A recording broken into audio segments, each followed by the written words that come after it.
প্রিয় দর্শক, আমন্ত্রণ জানাচ্ছি কীর্তিমানের গল্পকথা অনুষ্ঠানে। আপনারা যারা নিয়মিত এই অনুষ্ঠানটি দেখেন তারা নিশ্চয়ই জানেন, দেশ যাদের নিয়ে গর্ব করে আমরা সেই সমস্ত গর্ব করবার মতো মানুষের জীবন ও কর্ম এই অনুষ্ঠানে উপস্থাপন করে থাকি। আজকেও ঠিক তেমনি একজন গর্ব করবার মতো মানুষ আমাদের অনুষ্ঠানে উপস্থিত আছেন। আজকে যিনি উপস্থিত আছেন তিনি একজন বহুমাত্রিক মানুষ। তিনি আমাদের একজন অন্যতম বাতিঘর। এই মানুষটি হচ্ছেন দেশের একজন অন্যতম প্রধান শিক্ষাবিদ, লেখক এবং সমাজচিন্তক, রাষ্ট্রচিন্তক। আবার কখনো কখনো তাকে আমরা অধিকার আদায়ের আন্দোলনেও সামিল হতে দেখেছি। এই মানুষটি হচ্ছেন আমাদের সকলের প্রিয় ঢাকা বিশ্ববিদ্যালয়ের ইংরেজি বিভাগের emeritus professor Sirajul Islam Chowdhury. Sir, আপনার কাছে এসেছি আপনার জীবন, কর্ম এবং এখনকার ভাবনাগুলো শুনতে। কিন্তু তার আগে আপনাকে নিয়ে আমরা একটি তথ্যচিত্র নির্মাণ করেছি, সেটি আমরা আমাদের দর্শকদের দেখে আসব। ঢাকা বিশ্ববিদ্যালয়ের ইমেরিটাস অধ্যাপক সিরাজুল ইসলাম চৌধুরীর জন্ম 1936 সালের 23 জুন তৎকালীন বিক্রমপুরের শ্রীনগরের বারৈখালী গ্রামে। তার বাবার নাম হাফিজউদ্দিন চৌধুরী ও মা আসিয়া খাতুন।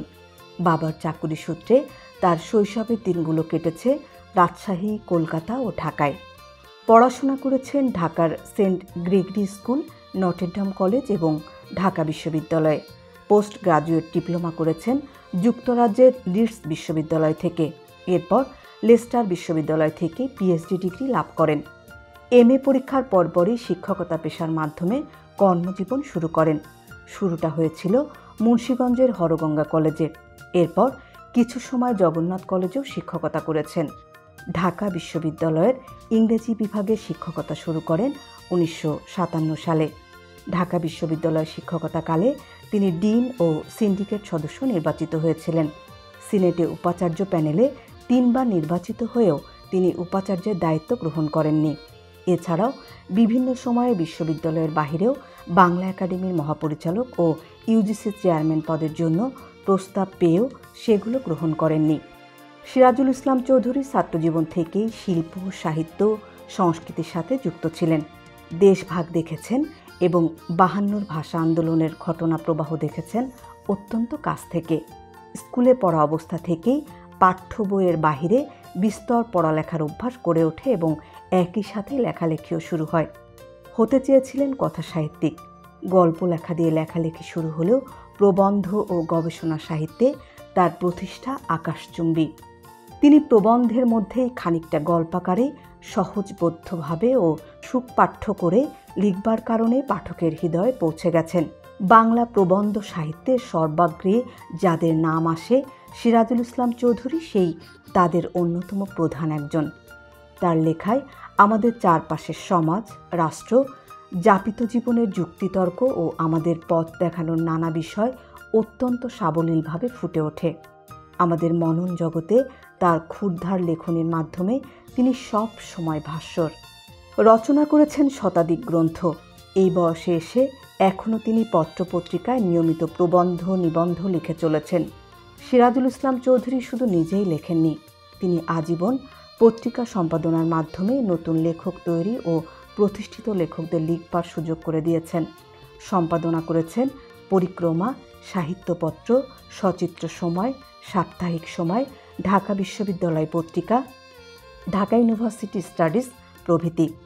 বিগত 2 দশকের বেশি সময় ধরে তার সম্পাদনায় নিয়মিত প্রকাশিত হচ্ছে সাহিত্য সংস্কৃতির ত্রৈমাসিক পত্রিকা নতুন দিগন্ত। ইমেরিটাস অধ্যাপক সিরাজুল ইসলাম চৌধুরী শুধু একজন শিক্ষাবিদ ও লেখকই নন, তাকে বিভিন্ন সময়ে অধিকার আদায়ের আন্দোলনও দেখা গেছে।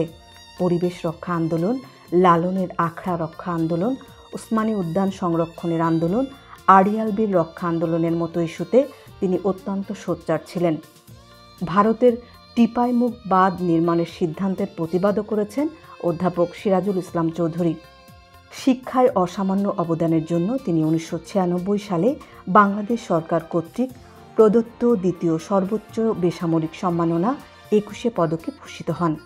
এছাড়া সাহিত্যকর্মে অবদানের স্বীকৃতি হিসেবে বাংলা একাডেমি সাহিত্য পুরস্কার, বিচারপতি ইব্রাহিম পুরস্কার, অলুক্ত সাহিত্য পুরস্কার, বেগম জেবুন্নেসা ও কাজী মাহবুবুল্লাহ ফাউন্ডেশন পুরস্কার সহ জাতীয় ও আন্তর্জাতিক পর্যায়ে বেশ কিছু পুরস্কার ও সম্মাননা পেয়েছেন তিনি। ব্যক্তিগত জীবনে সিরাজুল ইসলাম চৌধুরী স্ত্রী লেখক, গবেষক, নাট্যকার, সংগঠক ও ঢাকা বিশ্ববিদ্যালয়ের আধুনিক ভাষা ইনস্টিটিউটের প্রয়াত শিক্ষক ডক্টর নাজমা জেসমিন চৌধুরী। তাদের 2 মেয়ে রয়েছে। সিরাজুল ইসলাম চৌধুরী তার নানামুখী কর্মের মাধ্যমে জাতির এক ভরসার বাতিঘরে পরিণত হয়েছেন, যে বাতিঘর নিরন্তর আলো দিয়ে যাচ্ছে। স্যার, আমরা আলাপটি শুরু করতে চাই সেই জায়গা থেকে।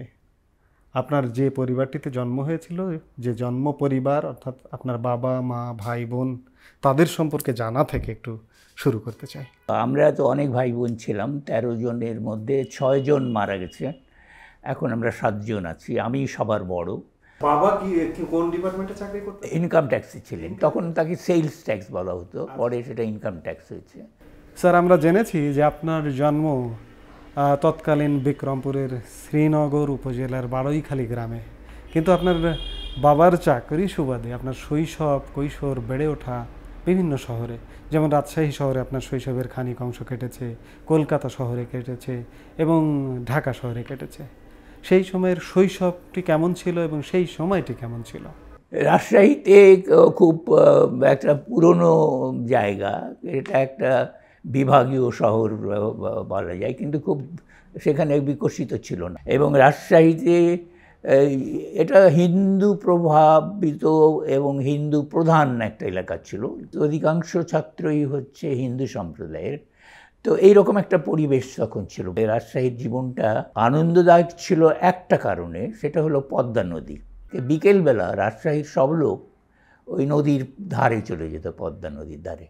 রাজশাহীতে একটা সাংস্কৃতিক জীবন ছিল, সেটা হলো যে নাটক হতো, এবং বিশেষ করে একটা পশ্চিমবঙ্গ থেকে যারা এসছেন তারা ওখানে নাটক করতেন এবং নাটকের অনেক আয়োজন থাকতো।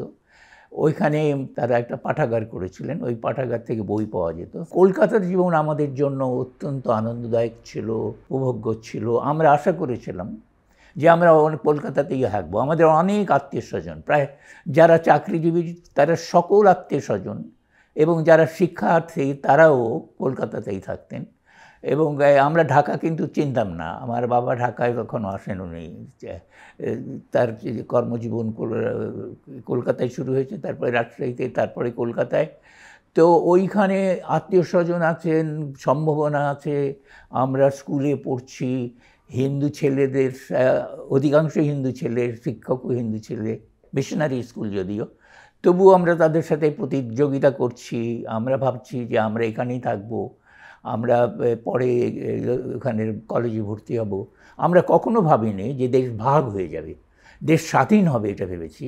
এবং যারা কলকাতা থেকে চলে এলেন আমাদের আত্মীয় স্বজন, তারা যারা অপশন দিয়ে এসছেন তারাই শুধু চাকরি পেলেন ঢাকাতে।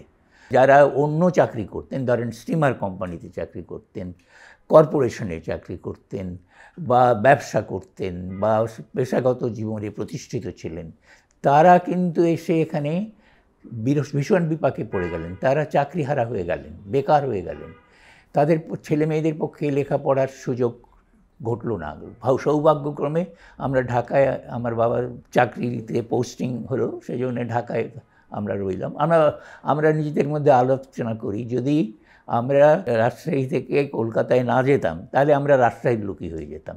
রাজশাহীতে আমাদের পড়াশোনা করতে হতো, ঢাকাতে আমরা আসতে পারতাম। আমাদের শৈশব তো এই যে ছিন্ন ভিন্ন হয়ে গেল। ধরেন গ্রাম থেকে রাজশাহী গেলাম, রাজশাহী থেকে কলকাতা গেলাম, কলকাতা থেকে ঢাকায় এলাম, একটা ধারাবাহিকতা রইল না। আমরা একটা অস্থির সময়ের মধ্যে বড় হলাম এবং ঢাকায় এসে আমরা খুব হতাশ হলাম নানান দিক থেকে। দেশভাগ চলছে, অস্থিরতা চলছে, দাঙ্গা চলছে, দাঙ্গার মধ্য দিয়ে আপনাদের বেড়ে ওঠা। এই সময় শিশু মনে কি প্রভাব পড়েছিল?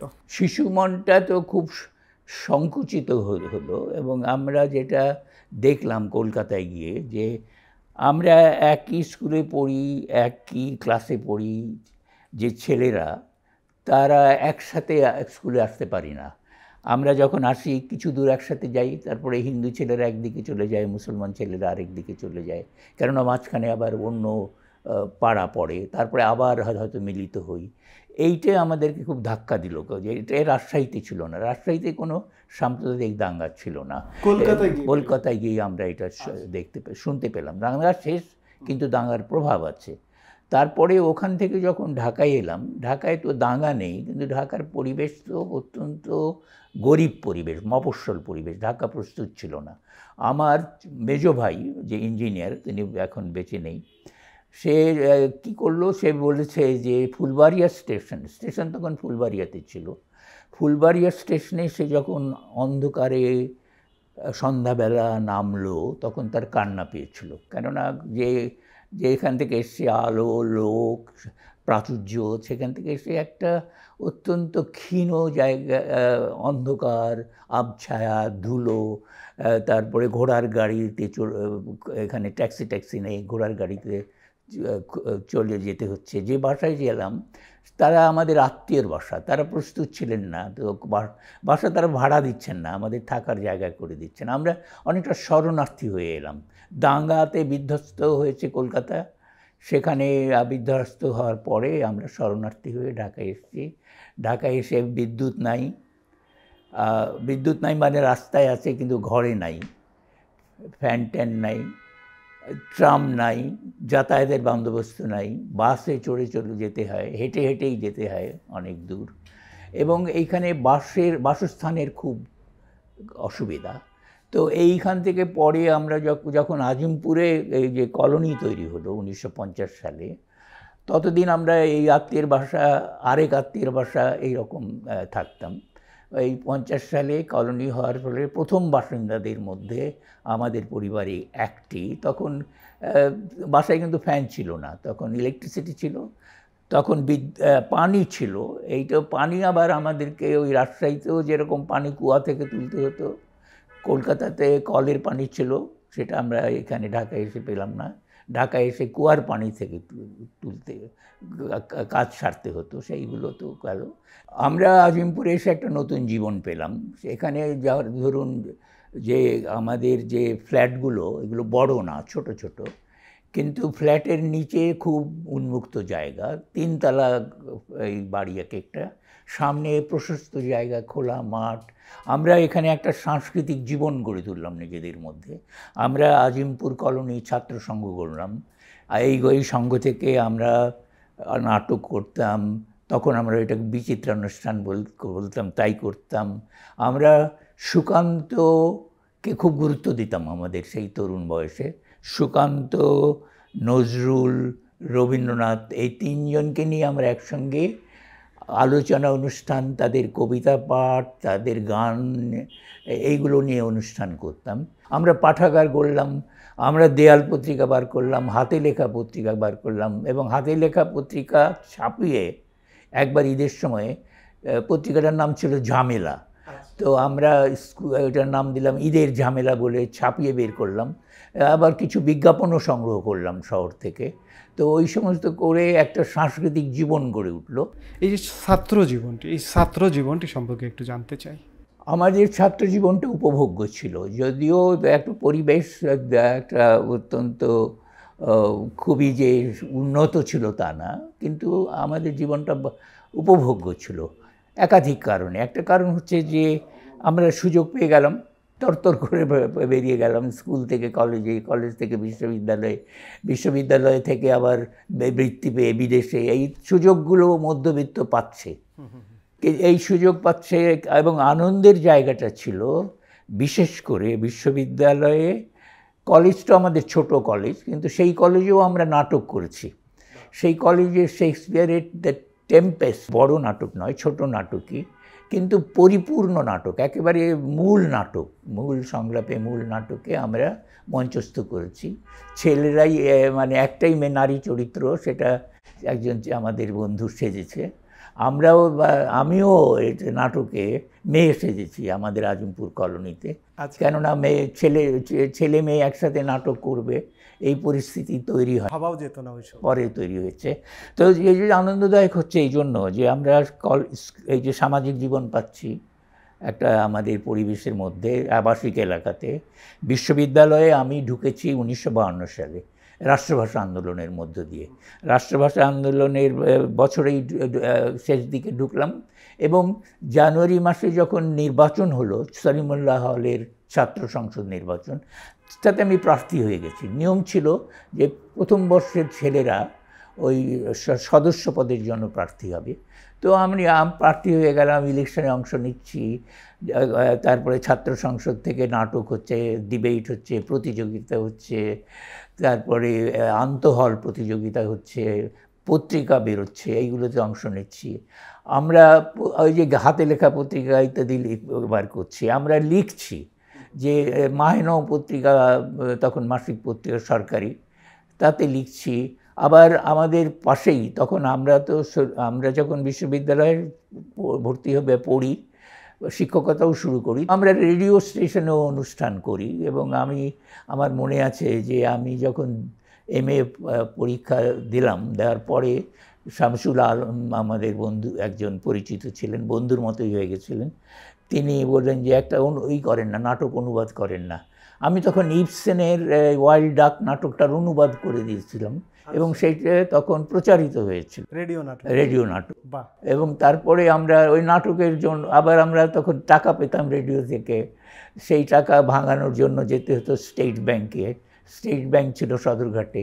এগুলো বেশ উপভোগ্য ছিল, অর্থাৎ ছাত্র জীবনটা চরম একটা উপভোগ্য, আনন্দদায়কই ছিল। স্যার, আপনার পড়াশোনার বিষয়টি যদি দেখা যায় যে আপনি ইংরেজি সাহিত্যে পড়াশোনা করলেন, অন্য অনেক বিষয় থাকতে সাহিত্যে পড়তে আগ্রহী হলেন কিভাবে নিজে থেকে? এটা খুবই একটা কৌতুককর ঘটনা এবং দুঃখজনক ঘটনা। আমার ক্লাস 7-এ যখন আমি পড়ি, রাজশাহীতে খেলাধুলার খুব বন্দোবস্ত ছিল, বাড়ির পাশেই মাঠ ছিল। ওই মাঠে খেলতে গিয়ে পা ভেঙে গেল। 1.5 মাস শয্যাশায়ী ছিলাম। তখন ওই প্লাস্টার করতে হলো, প্লাস্টার খুললো, প্লাস্টার খোলার পরেও হাঁটতে পারছি না। এই সময়ে যেটা ঘটলো সেটা হলো যে আমার আব্বা যেটা করতেন সেটা হচ্ছে যে ওই যে তাদের পাঠাগার ছিল, মুসলিম লাইব্রেরি, তো ওইখান থেকে বই এনে দিতেন, বা কিশোরদের উপযোগী বই। আমরা মোহন সিরিজ পড়তাম, প্রত্যেক মাসে মোহনের একটা করে কপি বেরোতো, মোহনের অ্যাডভেঞ্চার। তারপরে বা কিশোরদের পূজাবার্ষিকী বেরোতো, সেইগুলো আমরা পড়তাম এবং শয্যাশায়ী অবস্থায় এগুলো খুব পড়লাম। আর আজাদ পত্রিকা যেত কলকাতা থেকে রাজশাহীতে সন্ধ্যাবেলায় বিতরণ হতো না, পরের দিন সকালে বিতরণ হতো। আমি প্রতীক্ষায় থাকতাম ওই পত্রিকার জন্য, সবাই প্রতীক্ষায় থাকতো। তো আমার প্রতীক্ষাটা ছিল যে ওইখানে মুকুলের মহফিল বলে এক কিশোর পাতা থাকতো। ওই কিশোর পাতা পড়ে আমি দেখলাম যে আমারই বয়সী কিশোররা এখানে লেখে। আমিও কিশোর ওই মুকুলের মাহফিলের সদস্য হলাম। আমিও ভাবলাম যে আমি ওইখানে লিখব। ওইখানে আমার আগ্রহটা তৈরি হলো। তারপরে তো কলকাতায় গিয়ে আবারও সাহিত্যের বই-টই যত পেতাম পড়তাম, কিনতাম।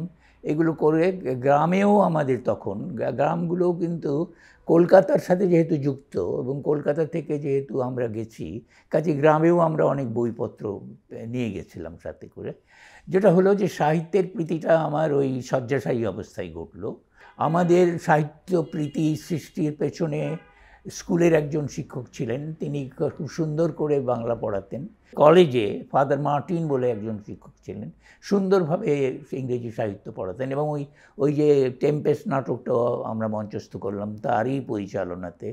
অজিত কুমার গুহ, তিনি জগন্নাথ কলেজের শিক্ষক ছিলেন, তিনি আমাদের খণ্ডকালীন শিক্ষক ছিলেন, এবং তার পড়ানোতে, তার উচ্চারণে, তার মেঘনাদ বধ কাব্যের যে পঠনে আমি খুব আকৃষ্ট হলাম। সাহিত্যের এই জগৎটার সন্ধান আমরা পেলাম। আমার পিতার সঙ্গে আমার বিরোধ বেঁধেছিল এখানে, এবং এই বিরোধটা একটা প্রথম বিরোধ। আমার পিতা যেহেতু সরকারি কর্মচারী ছিলেন, তার আগ্রহ ছিল যে আমি ইকোনমিক্স পড়ব, ইকোনমিক্স পড়ে সিভিল সার্ভিসের পরীক্ষা দিব, সিভিল সার্ভেন্ট হব। ওইটা হচ্ছে লাইন, উন্নতির লাইন। সকলেই ওই দিকেই ঝুঁকেছিল। তো আমি সাহিত্য পড়তে চাই। তো এবং আমি যখন বাবাকে এইটা বলতে সাহস পেলাম না যে আমি বাংলা সাহিত্য পড়ব, তো ওটা তো উনি শুনতেই চাইলেন না। বাংলার সাহিত্য বললে উনি বলতেন যে বাংলা তো ঘরেই বসেই পড়তে পারছো, আবার এর ইউনিভার্সিটিতে যেয়ে পড়তে হবে কেন। তো তখন এই একটা সমঝোতায় এলাম পিতা পুত্রে, যে ঠিক আছে তুমি যখন পড়বেই সাহিত্য তখন ইংরেজি সাহিত্যই পড়ো, তবে সাবসিডিয়ারি তুমি পড়বে পলিটিক্যাল সায়েন্স এবং ইকোনমিক্স, এই জন্য যে ওই দুটো তোমাকে সিভিল সার্ভিসের সাহায্য করবে। ওনার মনে সিভিল সার্ভিসই আছে। তো সেই পরে সাহিত্য পড়ে আমি খুবই আনন্দ পেলাম, এবং তারপরে তো সাহিত্যের আবার লেখালেখিও শুরু করলাম ওই পত্রিকাগুলোতে, নিজেদের পত্রিকায়, মাহেনও পত্রিকার কথা যে বলেছি। তারপরে আবার তখন দিল্লুবা নামে একটা পত্রিকা বেরোতো, সেখানেও আমার লেখা ছাপা হয়েছে। তো এরপরে যখন অনার্স ক্লাসে তো অনার্স এম এ পাস করে আমি বিশ্ববিদ্যালয়ের শিক্ষকতায় যখন ঢুকলাম, তখন আমার বাবা আর আপত্তি করলেন না যে সিভিল, তবে উনি মনে করলেন যে বিশ্ববিদ্যালয়ের শিক্ষকতাটা একটা ভালো চাকরি, গৌরবজনক চাকরি। তখন আর উনি ওই সিভিল সার্ভিসের জন্য আমাকে পাঠানো এ ব্যাপারে উনি আগ্রহী থাকতেন। আপনার কর্মজীবনটি যদি দেখি, আপনি শিক্ষকতা দিয়ে আপনার কর্মজীবন শুরু হয়েছে, কিন্তু ওই সময় চাইলে যে আপনি যেমন আপনি বলছেন যে আপনার বাবার ইচ্ছে ছিল আপনি সিভিল সার্ভিসে যোগদান করেন, আপনি চাইলে সিভিল সার্ভিসে যোগদান করতে পারতেন, এবং সেই সময়ের অত্যন্ত লোভনীয় একটি পজিশন ছিল, সেগুলো ছেড়ে আপনি শিক্ষকতায় কেন এলেন, কি মনে করে? সিভিল সার্ভিসের আকর্ষণ অনেক বেশি। বেতন যদি ধরেন, যে বেতন বিশ্ববিদ্যালয়ের শিক্ষকদের বেতন 250 টাকা, সিভিল সার্ভিসের বেতনও হয়তো 250 টাকা শুরুতে, কিন্তু সিভিল সার্ভিসের যে ক্ষমতা, তাদের যে সুযোগ সুবিধা, তাদের যে প্রমোশন, যেটা একেবারে অটোমেটিক প্রমোশন বলা হয়, যে একবার ঢুকলেই আপনি উপরের দিকে চলে যাবেন, সেক্রেটারি হবেন হয়তো শেষ পর্যন্ত।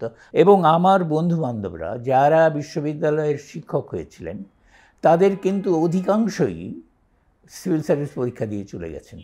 অনেকের জন্যই এই চাকরিটা ছিল প্রস্তুতির পর্ব, যে তারা ওই সিভিল সার্ভিসে যাবেন তার জন্য এখানে প্রস্তুতি নিচ্ছেন। এবং মেধাবী যারা তরুণ, যারা শিক্ষকতায় ঢুকেছেন, তাদেরকে রাষ্ট্র টেনে নিত।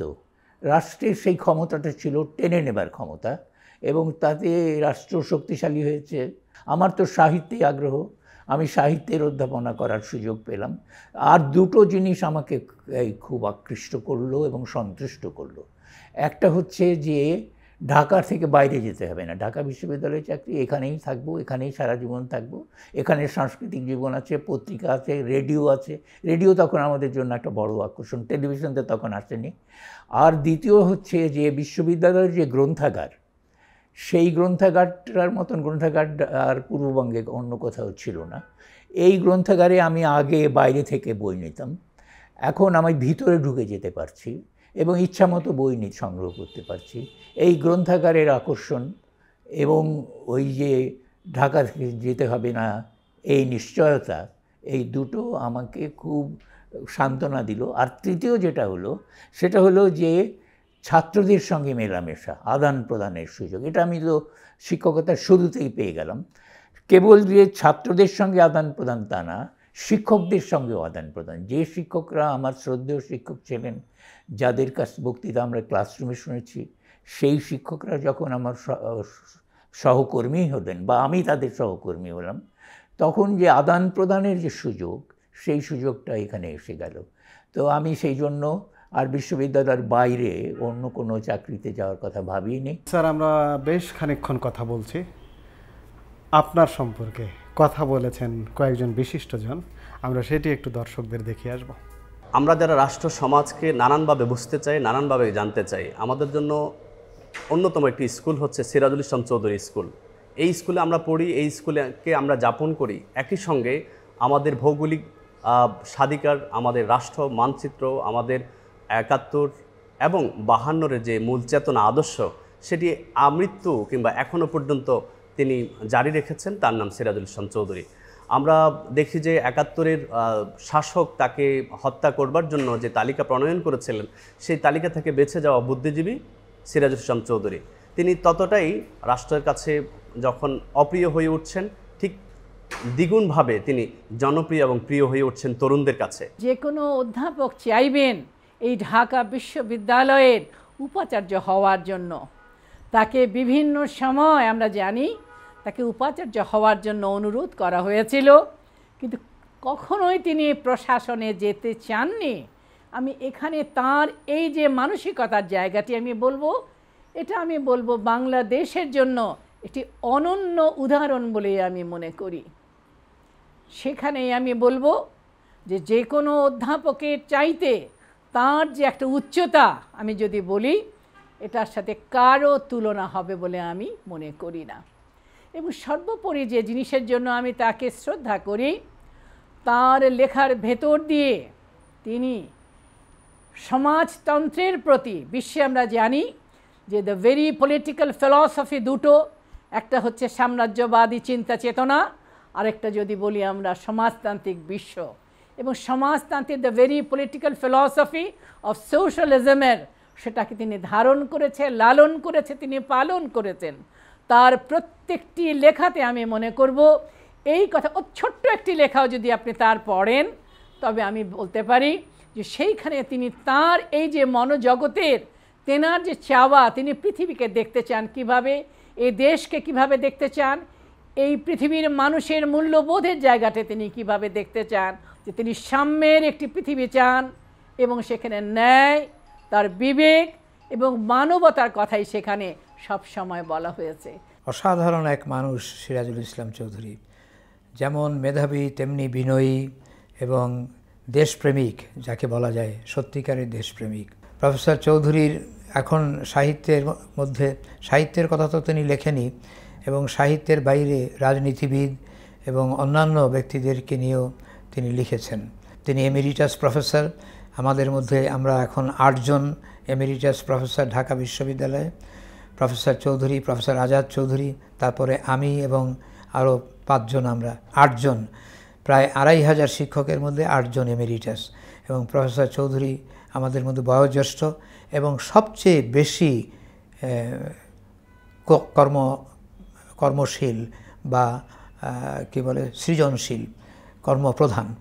এটা আমাকে অবশ্যই অনুপ্রেরণা দেয়।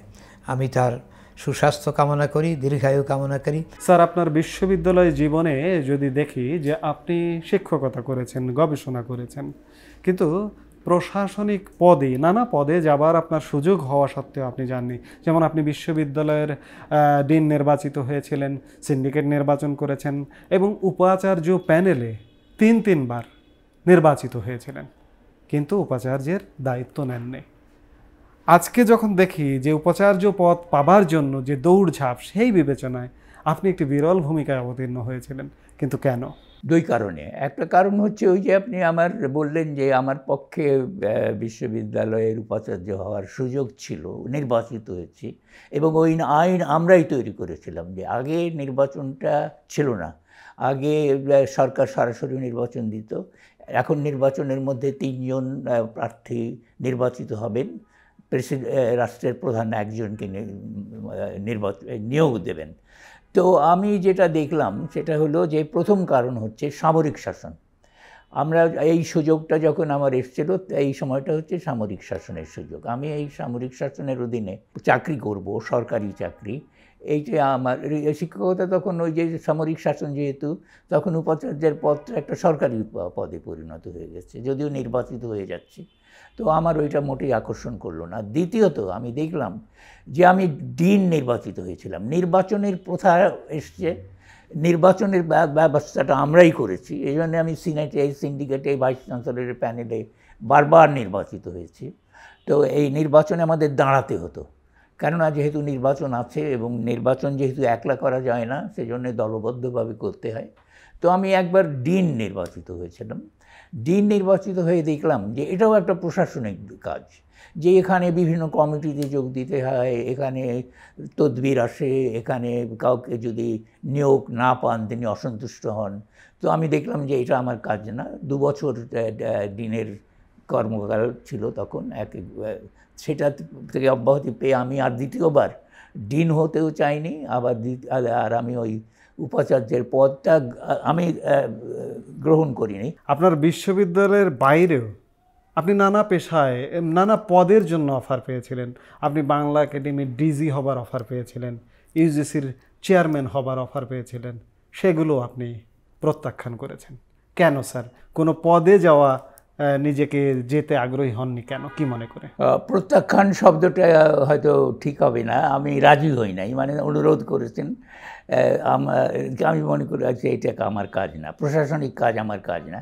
প্রথম কথা, ওই যে একবার ডিন হয়েছিলাম না, তখনই আমি বুঝে ফেলেছি যে প্রশাসনিক কাজ করতে গেলে আপনি শিক্ষকতা হিসেবে আপনার আসল কাজ সেইটা করতে পারবেন না। শিক্ষকতার কাজ তো শুধু ক্লাসরুমে বক্তৃতা দেওয়া না, তার জন্য প্রস্তুতি নিতে হয়, গবেষণা করতে হয়, এবং একই কথা তো আপনি প্রত্যেক বছর বলতে পারবেন না। নতুন নতুন তথ্য আসবে, নতুন আপনার চিন্তা আসবে, এবং আবার আপনাকে লিখতে হবে। আমি আবার লেখকও।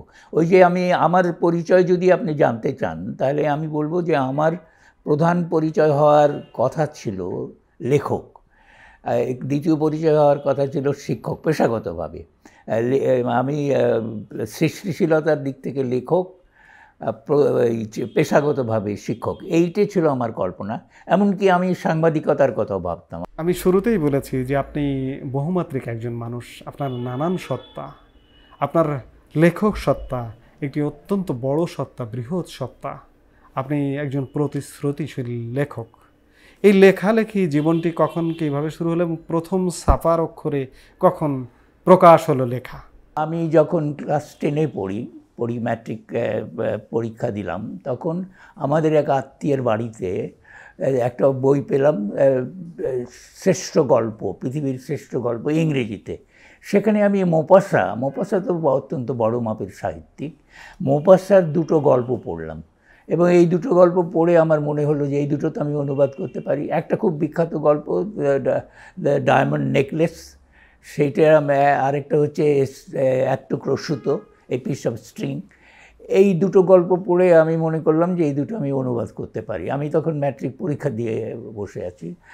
তখন আমি যেটা করলাম, ডায়মন্ড নেকলেসের একটা অনুবাদ করে আজাদ অফিস থেকে মোহাম্মদী বেরোয়, আমরা আজিমপুরে থাকি, আমাদের পাশেই আজাদ পত্রিকা, ওখান থেকে মোহাম্মদী বেরোয়। আমি আবার ভেতরে ঢোকার সাহস পাই নাই, আমি ওই দারোয়ানের কাছে লেখা এনভেলপে ভরে দিয়েছি। পরে 1 মাস পরে দেখি যে ওখানে ছাপাই হতো, আজাদ পত্রিকা টানিয়ে দিত দেয়ালে, এবং দেয়ালে সূচিপত্রটা থাকতো মোহাম্মদীর। তো আমি দেখলাম যে আমার ওই অনুবাদটা ছাপা হয়েছে। আহসান হাবিব তখন এই সাহিত্য সম্পাদক ছিলেন। তো আমার প্রথম প্রকাশ ওই মোহাম্মদী পত্রিকাতে ডায়মন্ড নেকলেসের অনুবাদে। পরে ওই যে আরেকটা গল্প পিস অফ স্ট্রিং, সেইটাও দিলাম, সেইটাও ছাপা হলো। এরপরে আমি ইতিমধ্যে মুকুলের মহফিলে আমিও লিখি, মুকুলের মহফিলে তো কিশোর হিসেবে লিখি। তারপরে সংবাদ পত্রিকা যখন বেরিয়েছে, সংবাদ পত্রিকাতে আমি তখন আর কিশোর নই, নিজেকে আর কিশোর মনে করি না। খেলাঘর বেরোচ্ছে, খেলাঘরে আমি লেখা দিচ্ছি, কিশোর খেলাঘরের সদস্য হিসেবে না, তখন আমি কলেজে পড়া অবস্থায় ওখানে লেখা পাঠিয়েছি, লেখা ছাপা হয়েছে। এখন আমরা ওই যে পাড়ায় যে সাংস্কৃতিক অনুষ্ঠান করি, তার খবর দিতে ওই সংবাদ অফিসে গেছি। তখন পত্রিকা বলতে আজাদ এবং সংবাদ আর অবজারভার বেরোয়। তো আমি ওখানে যে হাবিবুর রহমান, যিনি ওই খেলাঘরের পরিচালক ছিলেন, আমি জানতাম যে উনি পরিচালক, তার কাছে যখন আমি দিয়েছি খবরটা, উনি তখন নিউজ টেবিলে, উনি বলছেন যে তুমি নাম সই করে দাও। তো আমি নাম সই করাতে বললো যে তুমি লেখো তাহলে। বললাম হ্যাঁ আমি তো লিখি, তোমার লেখা তো ছাপা হয়েছে, তো আমি তো তোমার লেখার জন্য বিল করেছি, তাহলে তুমি এক সময় এসে টাকা নিয়ে যেও। তো আমি আবার কি করব, কেমন করে জানবো? পরে আমি বুদ্ধি করে একটা এনভেলপে ভরে একটা পোস্টকার্ড পাঠালাম হাবিব ভাইয়ের কাছে, যে আপনি আমাকে জানাবেন কখন টাকা নিতে আসবো।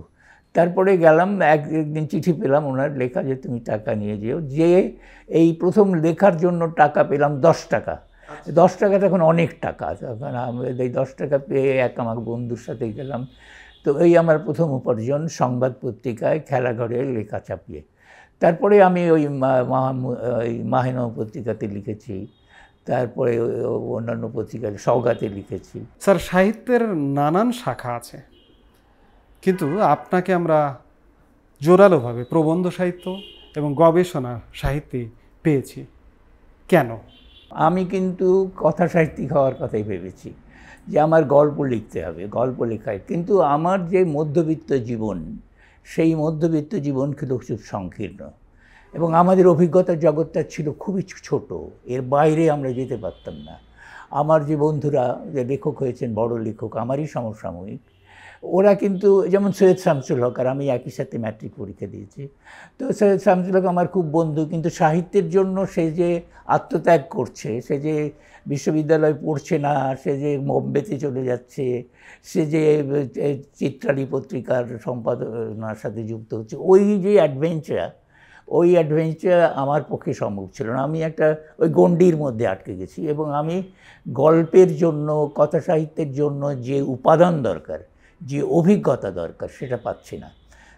এদিকে আমার যেটা হচ্ছে যে আমি সাহিত্য পড়েছি, আবার সাহিত্য পড়াচ্ছি।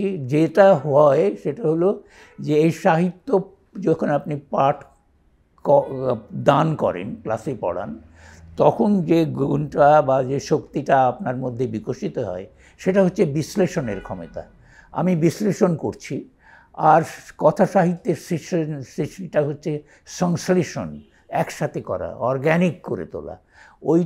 এটার বিপরীত দিকে আমি যে সংশ্লেষণের জায়গায় না গিয়ে আমি বিশ্লেষণের জায়গায় যাচ্ছি, ফলে আমার যে চিন্তাধারা সেটা বিশ্লেষণমূলক হচ্ছে।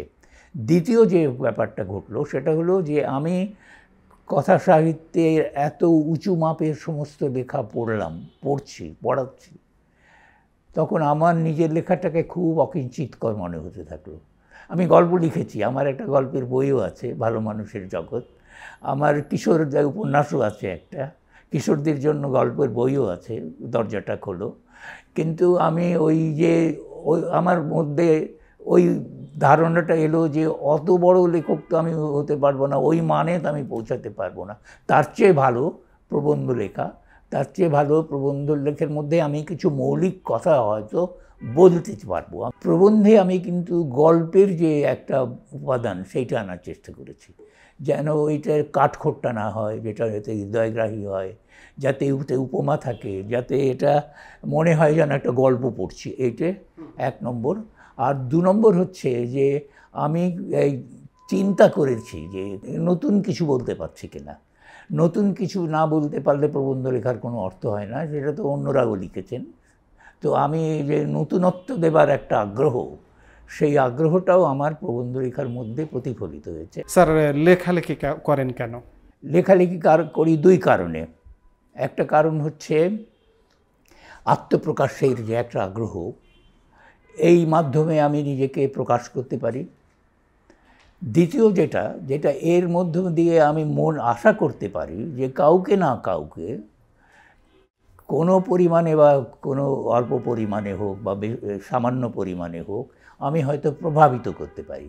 স্যার, আপনি শুধু নিজে একা একা লেখালেখি করেন না, আপনি দলবদ্ধভাবে লেখানো, আপনি সম্পাদক, আপনি এ যাবৎ অনেকগুলো পত্রিকার সম্পাদনা করেছেন। যেমন আজকেও আপনি নতুন দিগন্ত দীর্ঘ 22 বছর একদম স্বেচ্ছাশ্রমের ভিত্তিতে সম্পাদনা করে যাচ্ছেন। কেন, কোন তাগিদ থেকে যে শুধু নিজে লিখব, অন্যকেও লেখাবো, এটি কেন, কিভাবে মনে হয়েছে, কখন থেকে? যে আমার বাবা তো একজন আমলা ছিলেন, সম্পাদনার কাজটা কিন্তু অনেকটা আমলাতান্ত্রিক, যে আপনি লেখো আসছে, মনোনীত করছেন, অমনোনীত করে দিচ্ছেন বা সংশোধন করে দিচ্ছেন বা নোট দিচ্ছেন। এইটা হয়তো আমি আমার অজান্তে উত্তরাধিকার সূত্রে পেয়েছি। তার চাইতে বড় যে জিনিসটা সেটা হচ্ছে যে আমি মনে করি যে সাহিত্য সৃষ্টিটা একলা করা যায় না, কোনো সৃষ্টি একলা করা যায় না। বিশেষ করে সাহিত্যর জন্য একটা সামাজিক উদ্যোগ দরকার, এবং পত্রিকা হচ্ছে সেই জায়গা যেখানে আপনি একটা সামাজিক উদ্যোগ সৃষ্টি করতে পারছেন সাহিত্য চর্চার জন্য। সেজন্যে আমি বারবার ওই পত্রিকা সম্পাদনার দিকে ঝুঁকেছি, যেখানে অন্য লেখকদের উৎসাহিত করা, নিজের লেখাও প্রকাশ করা, এবং এই আদান প্রদানের মধ্য দিয়ে ওই লেখকদের সঙ্গে নিজের যে লেখাকে অন্যের কাছে উপস্থাপনার মধ্য দিয়ে একটা যে সামাজিকতা গড়ে উঠেছে, সেই সামাজিকতাটা সৃষ্টিশীলতার জন্য আমার কাছে খুব গুরুত্বপূর্ণ মনে হয়। আপনাকে কখনো কখনো আমরা নানান আন্দোলন সংগ্রামেও দেখতে পাই, অধিকার আদায়ের আন্দোলনে, যেমন আপনি ওসমানী উদ্যান রক্ষা আন্দোলন কিংবা আড়িয়াল বিল রক্ষা আন্দোলন, লালনের আখড়া রক্ষা আন্দোলন, নানা আন্দোলনে সামিল হয়েছেন। কেন, কি মনে করে একজন মানুষের কেন এই ধরনের সামাজিক আন্দোলনে যুক্ত হওয়া উচিত, আপনি কি বলবেন? আমি ওই যে সামাজিকতার কথা বললাম, ওই কারণে আমি মনে করি যে সমাজকে বদল করতে হবে এবং পৃথিবীটাকে শুধু জানলে হবে না, পৃথিবীটাকে বদল করা চাই। যে পৃথিবীতে আমরা বসবাস করছি সেইটে ন্যায়সঙ্গত পৃথিবী না, এখানে সমাজ ন্যায়সঙ্গত না, এটা বদল করা দরকার। এবং এই যে আপনি যে আন্দোলনগুলোর কথা বললেন, এই আন্দোলনগুলো কিন্তু পরিবেশ রক্ষার আন্দোলন শুধু আমি মনে করিনি, আমি মনে করেছি যে এই আন্দোলনগুলো হচ্ছে গণতান্ত্রিক অধিকার রক্ষার আন্দোলন। স্যার, আপনি সব সময় সাদাকে সাদা কালোকে কালো বলেন, এটি খানিকটা বিরল আমাদের সমাজে। কোন তাগিদ থেকে, কোন জায়গা থেকে এটি বলতে পারেন, বা বলার তাগিদটাই আসে কোথা থেকে? আমি নিজেকে খুব বড় মনে করি না, আমি মনে করি যে এটা আমার কর্তব্য, যেটা আমি উপলব্ধি করেছি সেইটা আমার বলা উচিত, এবং না বললে আমি দুজনের কাছে অপরাধী হব, নিজের কাছে প্রথমত, সমাজের কাছে দ্বিতীয়ত। আপনি যেভাবে জীবনটাকে যাপন করতে চেয়েছিলেন সেভাবে কি যাপন করতে পেরেছেন? মোটামুটিভাবে সন্তুষ্ট। আমার কোনো অভিযোগ নেই জীবন সম্বন্ধে, কিন্তু নিজের ব্যাপারে একটা অভিযোগ আছে। সেটা হচ্ছে যে আমি আমার সময়কে, যে সময়টা আমি পেয়েছিলাম, যে সুযোগগুলো আমি পেয়েছিলাম, সেই সময় এবং সুযোগকে হয়তো আমি আরও ভালোভাবে ব্যবহার করতে পারতাম। আমার কোনো ক্ষোভ নেই যে আমি এই কাজই আমার করার কথা ছিল। আপনার জীবনটি যদি দেখি, কর্মক্ষম জীবন, যখন থেকে কর্মজীবন, সেটি প্রায় 6-7 দশক। এই যে দীর্ঘ কর্মের চিহ্ন, পদচিহ্ন পৃথিবীতে রাখলেন, এই সব কিছু ছেড়ে একদিন চলে যেতে হবে। এই চলে যাওয়াটাকে আপনি কিভাবে দেখেন? আমি মনে করি যে এটা তো অবধারিত, চলে যেতেই হবে, কিন্তু আমি যেটা কামনা করি সেটা হলো যে আমি কর্মরত অবস্থায় প্রস্থান করতে চাই এবং অনেকটা নিঃশব্দে চলে যেতে চাই। যে আমি কাজের বাইরে থাকলে, অলস অবস্থায় থাকলে, অকর্মণ্য অবস্থায় থাকলে আমি বিব্রতকর অবস্থায় পড়ব, নিজেও অন্যকেও বিব্রত করব, তো সেইটা যেন না ঘটে। স্যার, আপনার সুন্দর প্রস্থান হোক, তবে চলে যাওয়া মানেই প্রস্থান নয়, আপনি কর্মের মাধ্যমে আমাদের মাঝে থেকে যাবেন। আজকে আমরা অনুষ্ঠান থেকেই চলে যাবার আমাদের সময় হলো, চলে যেতে হবে, বিদায় চাইছি। ভালো থাকুন, সুস্থ থাকুন। প্রিয় দর্শক, আজ এ পর্যন্তই। আমরা একজন বাংলাদেশের অন্যতম বাতিঘর, আলোকবর্তিকার জীবন এবং কর্মের কথা শুনলাম। পরবর্তী পর্বে ঠিক এমনি একজন বরেণ্য মানুষের জীবনের গল্প নিয়ে আপনাদের সামনে উপস্থিত হবার আশা রেখে আজকের মতো বিদায় নিচ্ছি। ভালো থাকুন, সুস্থ থাকুন।